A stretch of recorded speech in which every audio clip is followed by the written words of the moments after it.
አንድ ጊዜ ከዓመታት በፊት ነው ከሰልና አልማዝ አንድ ናቸው የሚል ነገር አነበብኩ። አሁን ከዚህ ስንወጣ አንድ ሰው ከሰል ልስጥሽ ቢል ልብስሽን እንዳይነካ ነው የምትጠነቀቂው እንኳን ልትቀበዩ። አልማዝ ግን የተለየ ነገር ነው ይሰጠኝ ይቀበላሉ። እና ኮልና ከሰልና አልማዝ አንድ ናቸው። እዚህ ውስጥም ያለው ካርበን ነው፣ እዚህ ውስጥም ያለው ካርበን ነው። እሱ ብቻ አይደለም፣ ይሄንን ከሰሉን ወስደሽ ወደ አልማዝነት መለወጥ ይቻላል። ኮሉን ወደ አልማዝነት መለወጥ ይቻላል። ያ በጣም ስትራይክ አደረገኝና ወደ ህይወታችን አመጣሁት፣ ወደ ሰዎች አመጣሁት። ታዲያ ለምንድን ነው ከሰሉ ከሰል ለምን ሆነ፣ አልማዙ ለምን አልማዝ ሆነ የሚለውን ጠየቅኩና አልማዝ የሚሰራበትን ፕሮሰስ አጠናሁ። 4 ነገሮች ይፈልጋል አልማዝ ለመሰራት። አንደኛ ከሰል የሚሰራው ከመሬት ስር ቅርብ ነው። ቆፈር አድርገሽ ታገኘዋለሽ። ዳይመንድ የሚሰራው ከምድር በታች 500 ኪሎ ሜትር ጥልቀት ላይ ነው። ከዚህ እስከ ሐረር ከዚህ እስከ ጎንደር ምናምን ብለሽ ገምጪው ጥልቀቱን። ታች ነው የሚሰራው። አንድ በይ እዛ ታች መሆን አለበት። ሁለተኛ አልማዝ ለመሆን የሚሰራበት ቴምፕሬቸር 1200 ዲግሪ ሴንቲግሬድ ነው። እንግዲህ እኛን 37 ዲግሪ ሴንቲግሬድ ነው፣ ሩም ቴምፕሬቸር 22 ዲግሪ ሴንቲግሬድ ነው። አልማዝ የሚሰራው 1200 ዲግሪ ሴንቲግሬድ ቃጠሎ ውስጥ ነው። ሶስተኛ ምን ይፈልጋል? ፕሬሸር ይፈልጋል። ከፍተኛ ፕሬሸር እንዲጨምቅ መደረግ ይፈልጋል። ከዛ በዚህ ሁኔታ በዛ ጥልቀት በ1200 ዲግሪ ሴንቲግሬድ በከፍተኛ ፕሬሸር ለረጅም ጊዜ መቀመጥ አለበት። አሁን አይዲያሊ አንድ ከሰል አለ ልውሰድ። አንድ ከሰል አለ። ያንን ከሰል ውሰጂና ከምድር ሰርፌስ በታች 500 ኪሎ ሜትር ውሰጂና አስቀምጪው ታች። ከዛ 1200 ዲግሪ ሴንቲግሬድ ቃጠሎ ውስጥ አስቀምጪው። በከፍተኛ ፕሬሸር ውስጥ አስቀምጪው። ሞለኪውሎቹ እንዲጠጋጉ ነው። በዛ ፕሬሸር ውስጥ አስቀምጪው። ለረጅም ጊዜ አስቀምጪው። ዳይመንድ ይሆናል ከሰልን ካርበን ያለው ነገር ወስደው በሃይ ፕሬሸር በሃይ ቴምፕሬቸር በከፍተኛ ቃጠሎ በከፍተኛ ፕሬሸር አስቀምጠው አልማዝ ያደርጉታል። ስለዚህ አሁን ወደ ህይወታችን ሳመጣው ያንን አየሁና ከዛ ግን እዛ 500 ኪሎ ሜትር በታች ነው አይደል የተሰራው፣ እንዴት ይወጣል ብለን ጠየቅኩኝ። እዛ ከሆነ የሚሰራው ታዲያ እንዴት ነው የሚወጣው አልማዝ? በዛ ጥልቅ ነው። ቮልኬኖ ይፈነዳል። ቮልኬኖ ሲፈነዳ ከማግማው ጋር አልማዙ ይወጣና ሰርፌሱ ላይ ይፈሳል። ስለዚህ የሚወጣው በቮልኬኖ ነው። አሁን ወደ ህይወታችን አመጣሁት። ወደ ህይወት ስታመጪው እኔ ብዙ ትራቭል አደርጋለሁ። አሜሪካ ስቴቶች ብዙ ዞር ያለው፣ ካናዳ ብዙ ዞር ያለው፣ ዩሮፕ፣ እዚህም ደግሞ ኢትዮጵያ ውስጥ ብዙ ሰዎችን የማግኘት እድል አለኝ። ካውንስሊንግም ስሰራ ብዙ ሰዎችን ለማዳመጥ እድል አለኝ። ሰዎችን ታገኝና ይነግሩሻል። ጓደኞቼ ያልደረሱበት ቦታ በጣም ይገርምሃል ይላሉ። ያሉበት ቦታ በኑሯቸውም በስራቸውም ትልቅ ቦታ ነው ያሉት። እኔ ደግሞ በቃ አልተሳካም እስካሁን ድረስ ይሉሻል። ምን ማለት ነው? ከጓደኞቻቸው ካሉበት 500 ኪሎ ሜትር በታች እንደሆኑ ነው የሚያስቡት። ገብቶሻል? ዝቅ ብለው እነሱ ጓደኞቻቸው በሀብት አድገው በስልጣን አድገው በትምህርት በተለያየ መንገድ አድገው፣ እነዚህኛዎቹ ሰዎች ግን የተለየ ኃጢአት ሳይኖርባቸው ሰነፍ ሳይሆኑ ክፉ ሰዎች ሳይሆኑ ራሳቸውን እኔ በማወዳደር አላምንም፣ እነሱ ግን ራሳቸውን አወዳድረው በቃ ይገርማል እዛ ታች ነው ያሉት ጓደኞቼ እዛ ናቸው ይሉሻል። አንድ ክራይቴሪያ ሟሉ፣ ታች መሆናቸው አያውቁትም እነሱ። ሁለተኛ አሁንም ሰዎችን ሳገኝ ይሄ ሳፈሪንግ የሚባለው ስቃይ አለባቸው። ለሰዎች የምንሰጠው የተሳሳተ ትምህርት መሰለሽ፣ ህይወት ቀይ ምንጣፍ ነው ብለን ነግራቸዋለን። ኢዚ ነው በቃ ምንም ችግር የለም አበባ በአበባ ነው እንላቸዋለን። that's not true። ምድር ላይ ስቃይ አለ። በምድር ሳላችሁ መከራ አለባችሁም ተብሏል በቅዱስ ቃሉ። ዝም ብሎ ፊሎሶፈሮችንም ካይሽን ቡዳ ራሱ ላይፍ ኢዝ ሰፈሪንግ ነው የሚለው፣ ሌላ ነገር አይደለም። በቃ ሰፈሪንግ ነው የሚለውና ስቃይ አለ። እነዚህ ሰዎች የማገኛቸው ሰዎች ዝቅ ብያለሁ ከማለታቸው ተጨማሪ ሳፈር ሲያደርጉ ታያቸዋለሽ። ወይ በህመም ይሰቃያሉ፣ ወይ በልጆቻቸው ይሰቃያሉ፣ በመስሪያ ቤታቸው ይሰቃያሉ። ሳፈሪንግ አላቸው፣ ስቃይ አላቸው። ያ 1200 ዲግሪ ሴንቲግሬድ ቃጠሎ ነው። መቼ ነው ማርፈው ይሉሻል ዶክተር፣ እኔ መቼ ነው ማርፈው ይሉሻል የልባቸውን ሲያወሩሽ። እኔ ግን እንደ ሰው እንደው እፎይ ብዬ የምኖረው መቼ ነው ብሎ ይጠይቃሉ። ለምንድነው? ሳፈሪንግ ውስጥ ናቸው። 1200 ዲግሪ ሴንቲግሬድ ቃጠሎ ውስጥ ናቸው። ሁለቱም ክራይቴሪያ ሟሉ። ዝቅ ብለዋል፣ ሃይ ቴምፕሬቸር ውስጥ ናቸው። አያውቁም እነሱ ምን እየተካሄደ እንደሆነ። ከዛ ሶስተኛ ምን ይፈልጋል ብለን ፕሬሸር ይፈልጋል። ጫና አለባቸው። መስሪያ ቤታቸው ጫና አለ፣ ፕሬሸር አለ። ቤት ውስጥ ፕሬሸር አለ፣ ጫና አለ፣ የኑሮ ጫና አለ። ጭምቅ አድርጎ ይዛቸዋል። ላይፍ ጭምቅ አድርጎ ይዛቸዋል። አንዳንዶቹ አሁን ለምሳሌ ገንዘብ ያላቸውን ሰዎች ሀብታሞችን አይተሽ ዝም ብለው ያረፉ ይመስልሻል? ባንክ ዕዳው አለ፣ ሌላው ፕሬሸር አለ፣ ብዙ ነገር አለ። የእያንዳንዱ ሰው ይለያያል የሚያልፍበት መንገድ። ስለዚህ እነዚህ ሰዎች በፕሬሸር ውስጥ የሚያልፉ ሰዎች ናቸው። አጭር ጊዜ ደግሞ አይደለም። 15 ዓመት ይኸውልህ ይላሉ፣ 20 ዓመት በዚህ ሁኔታ እና ተስፋ ቆርጠዋል።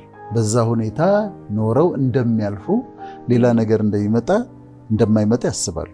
ስለዚህ ዝቅ ብለዋል። ከፍተኛ ስቃይ ውስጥ 1200 ዲግሪ ሴንቲግሬድ ቃጠሎ ውስጥ ናቸው። በኑሯቸው በጣም ጫና አለባቸው። ምን እየተደረገ እንደሆነ ግን አያውቁም። ኮል የነበረው ፐርሰናሊቲ ወደ አልማዝነት እየተለወጠ እንደሆነ አያውቁም። ከዛ 15 ዓመት ይቀመጣል። 20 ዓመት በዛ ሁኔታ ይቀመጣሉ። ምን እየሆነ እንደሆነ አያውቁም። እዛ ጋር አሁን እነሱ ዳይመንድ ሆነው ተሰርተዋል። ከዛ እዚችው በቃ በዚችው ኑሮ በዚችው አልፋለሁ ብለው ሲሉ ድንገት በህይወታቸው ያልተጠበቀ ቮልኬኖ ይፈነዳል። አድርጎ ያወጣቸዋል። ሲወጡ ወደ ሰርፌስ ሲወጡ እነዚህ የተሰሩ ሰዎች ናቸው፣ አልማዞች ናቸው፣ ውድ ናቸው። ከዛ ከትኒድር አሁን አልማዝ በዛ መንገድ ሲወጣ ፖሊሽንግ የሚባል አለ። ፖሊሽ ይደረጋል፣ ካቲንግ አለ፣ ይቆረጣል እና አምሮ ደምቆ ከዛ በኋላ የምታገኙ ቦታ እና ዋጋውን ታውቂያለሽ። ስለዚህ ከሰዎች ህይወት ጋር ሳገናኘው እነዚህ ሰዎች የሚያልፉበትን መንገድ ቢያውቁ መከራቸውን አፕሪሼት ያደርጋሉ። ስቃያቸው ከንቱ እንዳልሆነ ያውቃሉ። ፕሬሸሩ ዝም ብሎ እንዳልሆነ ያውቃሉ። ፐርሶናሊቲያቸው እየተሰራ እንደሆነ ያውቃሉ ብዬ አሰብኩና መጣሁት። ከዛ የአልማዝን ባህሪያት አጠናሁ። አሁን የተሰራው አልማዝ መጀመሪያ ከእንትኑ ሲወጣ ዝም ብሎ ጠጠር ሊመስልሽ ይችላል። ከዛ ፖሊሽ ሲደረግ ካቲንግ ካለፈ በኋላ ነው። ሰዎች ቫልዩሽን ላያውቁት ይችላሉ። እንደውም ምን እላለሁ አንዳንዴ ጠጠር መስለሻቸው የጣሉሽ ሰዎች አልማዝ መሆንሽን የሚያውቁበት ጊዜ አለ። ምክንያቱም ሳይጠረቅ ምናምን ጠጠር ነው የምትመስዩ። ጠጠር ማን ይፈልጋል? ድንጋይ ማን ይፈልጋል? ወስደው ይጥሉታል። ከዛ ግን አልማዝ እንደሆነ ግን በኋላ ያውቃሉ። አሁን 7 የዳይመንድ ባህሪያት አሉ። እነሱን እናውራ። እነዚህ ተሰርተው የወጡ ሰዎችና በዚህ መንገድ ያለፉ ሰዎችና አልማዝ ያመሳስላቸዋል። ባህሪያቸውን እናውራ። አንደኛ አልማዝ በጣም ጠንካራ ነው። በምድር ላይ የመጨረሻ ብረት ይመስልሻል አይደለም? የመጨረሻ ጠንካራ ነገር ግን ዳይመንድ ነው። በብረት አትቆርጪውም፣ በስለት አይቆረጥም፣ በምንም ነገር አይቆረጥም። አልማዝ የሚቆረጠው በሌላ አልማዝ ነው። እንደውም ጠንካራ ነገሮችን ለመቁረጥ አንዳንድ ቦታ ዳይመንድ ኮትድ የሆነ መቁረጫ ያዘጋጃሉ እና ዳይመንድ በጣም ጠንካራ ነው። እንዲህ ተሰርተው የወጡ ሰዎች አልማዝ ጠንካራ ስለሆነ ማንም ሰው መጥቶ እንደዚህ የሚዋጭራቸው አይደለም። አልማዝን እንደዚህ ልትቧጭሪው አትችይም። ዝም ብሎ በምናምን የሚፋቅ አይደለም። ወርቅ ይፋቃል፣ አልማዝ ዝም ብሎ አይፋቅም። እና ልቁረጥህ ብትይው አይቆረጥም። እንዲህ ክራሽ ላድርግህ ብትይው ክራሽ አይደረግም። በጣም ጠንካራ ነው። በዛ ነገር ውስጥ አልፈው በፕሮሰስ ውስጥ አልፈው የሚወጡ ሰዎች ጠንካራ ናቸው።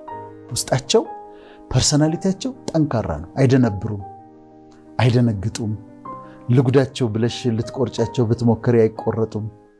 ልቧጭረህ ቢሏቸው አይቧጨሩም። ለምንድን ነው? አልፈውበታል። እነሱ በዛ ውስጥ አልፈው ነው የወጡት። ስለዚህ በጣም ጠንካሮች ናቸው። ውስጣቸው ስብዕናቸው በጣም ጠንካራ ነው። ዝም ብሎ ክራሽ የሚደረግ አይደለም። የሆነ ነገር መጣብኝ ብለው ብሬክ ዳውን የሚያደርጉ አልቅሰው ምናምን ወድቀው ህይወታቸውን የሚያጠፉ አይደሉም። ብርቱ ናቸው። ውስጣቸው ጠንካራ ነው። ከውጭ ስታያት ቆንጆ ለስላሳ ትመስልሻለች፣ ግን ጠንካራ ነች። ስብዕናዋ ጠንካራ ነው። ሁለተኛው የአልማዝ ባህሪ ያስገረመኝ ጠንካራ አሲድ ውሰጅና ወርቅ ላይ ያፈሽበት፣ ከጥቅም ውጭ ነው የሚሆነው። ጠንካራ አሲድ ውሰጅና ሲልቨር ላይ ያፈሽበት፣ ከጥቅም ውጭ ነው የሚሆነው። ያንን ጠንካራ አሲድ ግን ወስደሽ ዳይመንድ ላይ ያፈሽበት፣ ምንም አይሆንም። ምንም ዳይመንዱ እንጂ ጥርግ ብሎ ከላዩ ላይ አሲዱ ከላዩ ላይ ጥርግ ብሎ ይነሳና ምንም አይሆንም። ቤዚክ የሆነ ደግሞ ፍሉድ ውሰጅና አፍሽበት፣ ምንም አይሆንም። አስገራሚ ባህሪው ነው። እነዚህ በዚህ ሂደት ውስጥ ያለፉ ሰዎች አሁን እንዲያውቁ የምንፈልገው አሁን እያለፉ ያሉ ሰዎች አሉ። አሁን ሳፈር እያደረጉ ያሉ ሰዎች አሉ። ተሰርተው ሲወጡ የነገር አሲድ ተዘጋጅቶ ምናምን ይደፉብሻል። ከዛ አለቀለት ይባላል። በቃ አሁን አለቀለት ይባላል። እዚህም አድርገው ታለቀለት ይባላል። ሰውየው ምንም አይሆንም። ዳይመንድ ነው፣ አልፎ ወጥቷል። ሼክ ኦፍ ነው የሚያደርገው፣ ያራግፈዋል። እንትኑን አሲዱን ያራግፈዋል። ምንም ነገር አይሆንም። የትምነምን ተጠንስሶ ፖይዝነስ የሆነ መርዝ የሆነ ነገር አምጥተው በስብዕናሽ ላይ ይደፉበታል። ስምሽ ላይ ፍቅር ይበልጣል እንዲህ ናት ብለው ይደፉበታል። ምንም አይሆንም። ምንም የመሰራት ጥቅም ይሄ ነው። ሶስተኛው የዳይመንድ ባህሪ እሳት አያቃጥለውም። ለምሳሌ አንድ ቤት ውስጥ እንትን አለ እንበል፣ ብዙ እቃዎች አሉ እና የእሳት ቃጠሎ ተነሳ። ወርቁ ጋር ሂጂ ቀልጧል፣ ብሩ ጋር ሂጂ ቀልጧል፣ ሶፋው ተቃጥሏል፣ ቲቪው ተቃጥሏል፣ ሁሉ ነገር ተቃጥሏል። ግን በአንድ ቦክስ ደግሞ ዳይመንድ አለ እንበል። ዳይመንዱ ጋር ሂጂ ምንም አይሆንም፣ አይቃጠልም። የፈለገ እሳት ቢነሳ ዳይመንድ አይቃጠልም። እነዚህ ሰዎች 500 ኪሎ ሜትር ታልፎ ዝቅ ብለው በዛ ቃጠሎ በዛ ፕሬሸር ኢንዲዩር አድርገው ተቋቁሞ የህይወት ቮልኬኖ ያወጣቸው ሰዎች እሳት ቢነሳባቸው የተለያየ አይነት እሳት ውስጥ ብትከቻቸው፣ ይሄ ናቹራል እሳት ሳይሆን የህይወት እሳት ከዛ በኋላ ሲመጣ ስቀውበት ነው የሚያልፉት። አያቃጥላቸው። አይ አዲስ እሳት ሰዎች ሲያስነሱ አውቀዋለሁኝ ይሄን ነው የምትይው፣ ይሄ ያቃጥለኝ ነው የምትይው፣ እና እሳት አያቃጥላቸው። አራተኛ ባህሪ ዳይመንድ ወይም አልማዝ ከፍተኛ ሪፍራክቲቭ ኢንዴክስ አለው። ሪፍራክቲቭ ኢንዴክስ ማለት የተቀበለውን ብርሃን የማንጸባረቅ ችሎታ ማለት ነው። ሻይን የማድረግ አሁን ይሄ ላይቱን ይቀበላል፣ አብዞርብ ያደርገዋል። የተለያዩ እቃዎች ሪፍሌክት ያደርጋሉ። መስታወት አለ። ዳይመንድን ግን የሚያክለው የለም። የተቀበለውን ብርሃን ያበራል። ስለዚህ ዳይመንድ የሆኑ ሰዎች በመከራ ውስጥ አልፈው መከራ የኳላቸው ስቃይ ያሳመራቸው ሰዎች ከወጡ በኋላ በህብረተሰቡ መካከል ሻይን ነው የሚያደርጉት፣ ያበራሉ። ጨለማ ሆኖ ምድሪቱ ላይ እነሱ ሻይን ሲያደርጉ ታያቸዋለሽ፣ ሲያበሩ ታያቸዋለሽ። ይሄ 15 ደቂቃ ፌም አይደለም፣ ብልጭ ብለው የሚጠፉ አይደሉም። ደር በቃ አሉ፣ ሁል ጊዜ አሉ፣ ያበራሉ። ኢንፍሉዌንሻል ናቸው። ሰዎች ያዩዋቸዋል፣ ለወጣቱ ምሳሌ ይሆናሉ። አልማዝ ናቸው። ስለዚህ ሪፍራክቲቭ ኢንዴክሱ አራተኛ ነው። አምስተኛው ባህሪው የዲስፐርሽን ፓወሩ ነው። ዲስፐርሽን ማለት ደግሞ የፀሐይ ብርሃን አለ። ፀሐይ ብርሃን ስታዩ ነጭ ነው፣ ግን ውስጡ የተለያዩ ቀለማት አሉ። ቢጫ፣ ብሉ፣ ፐርፕል፣ እንደዚህ 7 አይነት ቀለማቶች አሉት። ዳይመንድ ምንድን ነው ባህሪው የሚያደርገው? ቀለሙን ይቀበልና ሪፍሌክት ማድረግ ብቻ ሳይሆን ቀለሙን ወደ 7 ብርሃኑን ወደ 7 ይሰነጣጥቀዋል። 7 አይነት ላይት ያወጣዋል። ሪፍሌክት ሲያደርገው ቀዩን፣ ብሉን፣ ግሪኑን፣ የሎውን ምኑ እንደዚህ 7 አድርጎ ያወጣልሻል። ስለዚህ ምን ይሰራል ማለት ነው? ሬንቦ ይሰራል፣ ቀስተ ደመና ይሰራል። እና እንደዚህ የሚያምር ብርሃኑን አንጸባርቆ ከዛ የቀስተ ደመና ያወጣልሻል። ዲስፐርሽን ፓወር ነው የሚባለው። አንዱን ላይት መበታተን ይችላል ማለት ነው። እነዚህ አልማዝ ሆነው የተሰሩ ሰዎች ስታያቸው ፍቅር አግኝተሻቸው አያውሩሽ፣ ዝም ብለሽ እንደዚህ ያቸው ትስማኛለሽ። ቀስተ ደመና መጽናናት አይደል? ኮምፈርት አይደል? ቃል ኪዳን አይደል? ዝም ብለሽ እንደተሻቸው ትጽናኛለሽ። አጭር ምክር ከመከሩሽ፣ በጣም አጭር ምክር አይዞሽ ፍቅር ካሉሽ እንኳን ትጽናኛለሽ። እና ሰው እያያቸው ይጽናናል፣ እያያቸው ተስፋ ያገኛል፣ ቃል ኪዳን ይታየዋል፣ ሬንቦ ይታየዋል። እና በቃ ኮምፈርት ናቸው። ቤተሰብ ውስጥ ኮምፈርት ናቸው። ጓደኞች መካከል ኮምፈርት ናቸው። መጽናናት ነው የምታየው። ስድስተኛው የአልማዝ ባህሪ ከምንም ነገር በላይ ፒውር ነው። ፒውሪቲ ያለው። አሁን የወርቅ ብዙ ውስጡ ቆሻሻዎች አሉ አይደል? ፕሮሰስ ተደርጎ ነው። ዳይመንድ ውስጥ አለ ከተባለ ቆሻሻ ናይትሮጅን አለ። ከዛ ውጭ ፒውር ነው። እነዚህ በመከራ ያለፉ ሰዎች፣ አልማዝ ሆነው የተሰሩ ሰዎች የቂም ቆሻሻ አታገኝባቸውም። ይቅር ያለ ማለት ቆሻሻ አታገኝባቸውም። የዘረኝነት ቆሻሻ አታገኝ፣ ክፋት፣ ተንኮል፣ ምቀኝነት የሚባሉ ቆሻሻዎች አታገኝባቸውም። ፒውር ናቸው፣ ንጹህ ናቸው። ውስጣቸው ልባቸው ንጹህ ነው። ያ ደግሞ እጅግ የከበረ ነው። ስለዚህ ፒውሪቲ አላቸው ማለት ነው። ሰባተኛው የዳይመንድ ባህሪ ውድ ነው። በጣም ውድ ነው። አልማዝ የሚሸጥበት 4C የሚባሉ አሉ። ምን መሰለሽ? ካራት ያለው አልማዝ ካራት ልክ እንደ ወርቅ ካራት አለው አልማዝም። ሁለተኛ ከለር፣ ሶስተኛ ካቲንግ የተቆረጠበት መንገድ፣ ከዛ ክላሪቲ። በእነዚህ አራት ሲዎች ይባላሉ። ዳይመንድ ውድ ነው፣ በጣም ውድ ነው። እነ ንግስት ኤልሳቤጥ እነ ንግስት ቪክቶሪያ የሚያደርጉት አክሊላቸው ላይ ዘውዳቸው ላይ ያሉ ዳይመንዶች ቢሸጡ አንድ መርከብ ይገዛሉ። አዎ ከመርከብ በጣም ኤክስፔንሲቭ ነው። እነሱ ጭንቅላታቸው ላይ ያለው ዳይመንድ በመርከብ ይገዛል። እሱ ብቻ አይደለም፣ የተቀመጡበትን ዳይመንድ ሆነች ከተሰራሽ በኋላ የምትቀመጭበት ቦታ እንደዛ ነው። ከፍ ያለ ቦታ ነው። ማህበረሰብ ውስጥ የምትቀመጨው አክሊል ላይ ነው የምትቀመጨው። ዳይመንድ ዝም ብሎ እዛ በየሰርቻው ምናምን አይገኝም፣ ከፍ ይላል። ውድ ስለሆነ እንደዛ ነው። እነዚህ ሰዎች ውድ ናቸው። አይተሻቸው ሀብት ላይኖራቸው ይችላል።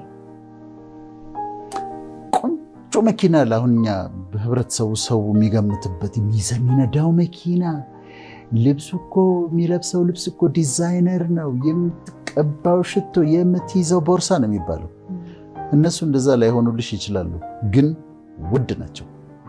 በቃ አንድ ጊዜ ብያለሁ። ዝም ብሎ የሆነ ሰው መጥቶ ሴት ከሆነች ዝም ብሎ ከሆነ ሀገር መጥቶ ዝም ብሎ አግብቶ ይዟት አይሄድም። አይቻልም። እንደዛ ውድ ነች በጣም። ቫሊዩአቸው በጣም ውድ ነው። የተሰሩ ናቸው፣ ዋጋ የከፈሉ ሰዎች ናቸው። አንድ አልማዝ በጣም ውድ የሆኑ አልማዞች አሉ። ምናልባት ከአንድ ቢልዲንግ ጋር እኩል ሊሆን ይችላል ዋጋው። እና እነዚህ ሰዎች ከወጡ በኋላ ውድ ናቸው። በካቲንግ አልፈዋል፣ በፖሊሽንግ አልፈዋል። የከበረ ቦታ ይቀመጣሉ። ፎር ላይፍ ነው ከወጡ በኋላ። አሁን ይህ የምንለው ለምንድን ነው? ፕሮግራማችንን በተለያየ መንገድ የሚያዩ ኑሮ ጥያቄ የሚሆንባቸው ሰዎች አሉ። ምንድን ነው እሱ እየሆነ ያለው? እኔ ክፉ ሰው ነኝ ወይ አምላክስ ፈጣሪ ስለማይወደኝ ነው ወይ? ጓደኞቼ እዛ ናቸው፣ እኔ እዚህ ነኝ። ስቃዩ ማብቂያ የለውም። ፕሬሸሩ በጣም ከባድ ነው። ደግሞ ብዙ ዓመት ነው እንደዚሁ ሊያልፍ ነው ወይ ብለው የሚጠይቁ ሰዎች አሉ። እኛ መልሳችን ምንድን ነው? አይደለም፣ ያልፋል። በቮልኬኖ ተወጫለሽ፣ አንድ ቀን አለሽ፣ በቮልኬኖ ተወጫለሽ። በዚህ ሂደት ውስጥ ደግሞ አልማዝ ሆነሽ እየተሰራሽ ነው፣ ፕሮሰስ እየተደረግሽ ነው። በጣም የከበረ ካራክተር፣ የከበረ ፐርሰናሊቲ እየተሰራ ነው። ስለዚህ ኢንዲዩር አድርጉት። አቋራጭ እንደውም መንገድ አትፈልጉ። በዛ ውስጥ እለፉና አልማዝ ሆናችሁ ትወጣላችሁ። ስትወጡ ግን እጅግ በጣም ቅድም እንደተባለው ጠንካራ፣ አሲድ የማያበላሻቸው፣ እሳት የማያቃጥለው ስብዕና፣ ነገር የማያቃጥለው ስብዕና፣ ከዛ ብርሃን የሚያንጸባርቅ በትውልድ መካከል ኢንፍሉዌንሻል የሆኑ ሰዎች የሚሆኑበት፣ ሲታዩ ሬንቦ የሚወጣቸው፣ ቀስተ ደመና የሚወጣቸው፣ ለትውልዱ ኮምፈርት መጽናናት የሚሆኑ ሰዎች፣ ከዛ ደግሞ ንጹህ የሆኑ ምሳሌ የሚሆኑን በተለያየ ነገር ያልተያዙ ልባቸው ንጹህ የሆነ በጣም ውድ ሰዎችን እናፈራለን። ዳይመንድ ያላቸው ሀገሮች ሀብታሞች ናቸው። ሳውዝ አፍሪካ ዳይመንድ አላት። ሀብታም ከሆነችባቸው ምክንያቶች አንዱ ዳይመንድ ነው። ሳውዝ አፍሪካ የሆነው እንዴት መሰለሽ? አልማዝ እንዳላቸው አያውቁም ነበር። ከዛ አንድ ቀን አንድ ልጅ ሲጫወት አንድ ጠጠር አገኘና ለየት አለችበት። ለአባቱ አልማዝ ሳውዝ አፍሪካ አዜሆል ሳይሆን ኦሬንጅ ካውንቲ የምትባል ቦታ ላይ ከዛ ለአባቱ ወስዶ ሰጠውና ዳዲቺ ነገር ተለየችብኝ ብሎ ሰጠው። ያ አባት ወስዶ አስመረመረ። ከዛ ሲመረመር አልማዝ ነው። ከዛ መሬቱን ሲያጠኑት ለካ መሬቱ ላይ ፈሷል። መጥቶ ከቮልኬኖ አምጥቶ አፍሶታል። እሱም ማውጣት ጀመሩ። ፖሊሽ ማድረግ ካቴግ ምናምን መሸጥ ሀብታሞች ነው። ቅድም ያልነው ለዚህ ነው። ጠጠር የሚመስሉሽ ግን አልማዝ የሆኑ ሰዎች አሉ። ስታያቸው ባለባበሳቸው ኢምፕሬስ ያላረጉሽ በጣም ቆንጆ መኪና ያልያዙ ጠጠር የሚመስሉ ግን አልማዝ የሆኑ ሰዎች አሉ። ያንን አይደንቲፋይ ማድረግ ነው። አሁን አውቅ እንትን እለያለሁ። ሰዎችን አይቼ ምን ያህል ቫልዩ እንዳላቸው በደንብ እረዳለሁ። ስለዚህ ሳውዝ አፍሪካ አላት፣ ላይቤሪያ አላት፣ አይቮሪ ኮስት አላት። ይዋጉበት ነበር። ብለድ ዳይመንድ ይባል ነበር። ጦርነት ነበረ እና እነዚህ ቦትስዋና አላት፣ ካናዳ አላት። በደንብ ሀብታም ከሆነችባቸው መንገዶች አንዱ ነው። ዳይመንድ አላት። አውስትራሊያ አላት፣ ብዙ ዳይመንድ አላት። ራሽያ አላት፣ ብዙ ዳይመንድ አላት። እና አሁን እኛ ሀገር የሆነ ቦታ አልማዝ ቢገኝ በአጭር ጊዜ ነው ታሪካችን የሚለወጠው። ምክንያቱም በጣም ኢዚ ነው። በቃ መጥቶ ተገልብጦ መሬቱ ላይ ፈሷል እና በዛ ነው ሀብታም የሆኑት። ይሄ የተፈጥሮ አልማዝ ግን ባይኖረን እንኳን አሉን የከበሩ ድንጋዮች። የተሰሩ ሰዎች ግን ካሉን ብዙ አሁን ባልነው ፕሮሰስ አልፈው ብዙ ተምረው ህይወት አስተምራቸው ህይወት አሰልጥናቸው በመከራ ተኩለው በስቃይ ተውበው የወጡ ሰዎች ካሉን ሀብታም ነን። የሰው ሀብታም ነን። የፖለቲካ አመራሩ አካባቢ አልማዞች ቢኖሩ፣ ባለሀብቶቹ አካባቢ አልማዞች ቢኖሩ፣ ምሁራኖቹ አካባቢ አልማዞች ቢኖሩ፣ የተሰሩ ሰዎች ካሉን ሀገራችን መልካም ትሆናለች። ምክንያቱም ፐርሶናሊቲያቸው ትልቅ ነው፣ ፒውር ናቸው፣ የራሳቸው የማይገባ ሞቲቭ የላቸውም እና የሀገር ሀብት ናቸው ማለት ነው። ችግሩን መሰለሽ ዳይመንዱ ሲሰራ ታች አይደለም የሚሰራው። ሰው አያውቅም እንዴት እየተሰራ እንደሆነ። ስቃይሽን ያውቁልሽ ከወጣሽ በኋላ ነው የሚያዩሽ። እዛ ጋር ግን ብቻሽን ነሽ። ቃጠሎ፣ ፕሬሸሩ፣ ረዥም ጊዜ ያ ሲሰራ ሰው አያውቀውም። ከወጣሽ በኋላ ነው የሚያውቀውና ምን ይመስላቸዋል ሰዎች? እኔም ብዙ ነገሮች ውስጥ አልፌያለሁ። ግን አሁን የሚመስላቸው ግን ዝም ብለሽ ዘንጠሽ የምትዞሪ በቃ ፈራይንካኝ የምትይ ችግርን የማታውቂው፣ ረሃብን የማታውቂው፣ መከራን የማታውቂው በቃ ሁሉ ነገር ተደላድሎልሽ የኖርሽ ሽቶ እየተርከፈከፈልሽ የኖርሽ ያደግሽ ነው ይመስላቸው። that's not true። ያለዛ ፕሮሰስ እንዲህ አይነት ስብዕና አይመጣም።